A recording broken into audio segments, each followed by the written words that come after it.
প্রসঙ্গতে আমি বলতে চাই, ব্রিটিশ শাসনের একটি কুফল, এক মায়ের দুই সন্তান আমরা, কেউ মোল্লা কেউ মিস্টার। এই অবস্থা তারা সৃষ্টি করেছিল তাদের শাসনকে জিয়ে রাখার জন্য। তারা আমাদের দেশ ছেড়ে চলে গেল, এই ধারা অব্যাহত আছে। তাদের নৈতিক আদর্শিক প্রভাব প্রতিষ্ঠিত থাকছে এটাকে কেন্দ্র করে। হযরত উলামায়ে কেরামের কাছে আমি বিশেষভাবে আবেদন রাখব, এখনো আমাদের দেশের রাজনৈতিক, সামাজিক, প্রশাসনিক স্নায়ু কেন্দ্রগুলো আধুনিক শিক্ষিত ব্যক্তিদের নিয়ন্ত্রণে আছে।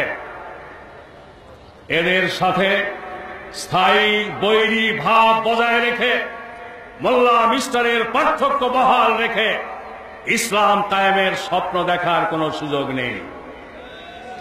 আধুনিক শিক্ষিত ব্যক্তিদের প্রতি হযরত উলামায়ে কেরামকে সহানুভূতিশীল হতে হবে।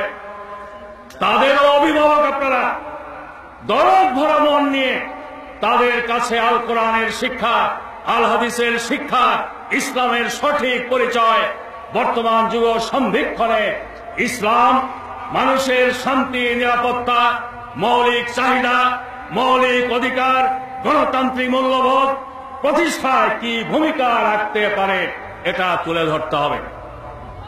আজকের দিনে স্লোগান, গোটা বিশ্বব্যাপী জনপ্রিয় স্লোগান, গুড গভর্নেন্স, সুশাসন, ট্রান্সপারেন্সি, স্বচ্ছতা, অ্যাকাউন্টেবিলিটি, জবাবদিহিতা, সেই সাথে দারিদ্র্য বিমোচন সহ আরো অনেক কথা। হযরত উলামায়ে কেরাম, আজকে সুযোগ এসেছে ইসলাম ছাড়া সুশাসনের নিশ্চয়তার কোন আদর্শ দিতে পারে না, যুক্তির মাধ্যমে এটা তুলে ধরা। প্রশাসনিক, আর্থসামাজিক কর্মকাণ্ডে স্বচ্ছতা, জবাবদিহিতা নিশ্চিত করার ক্ষেত্রে ইসলামের কোনো বিকল্প নেই।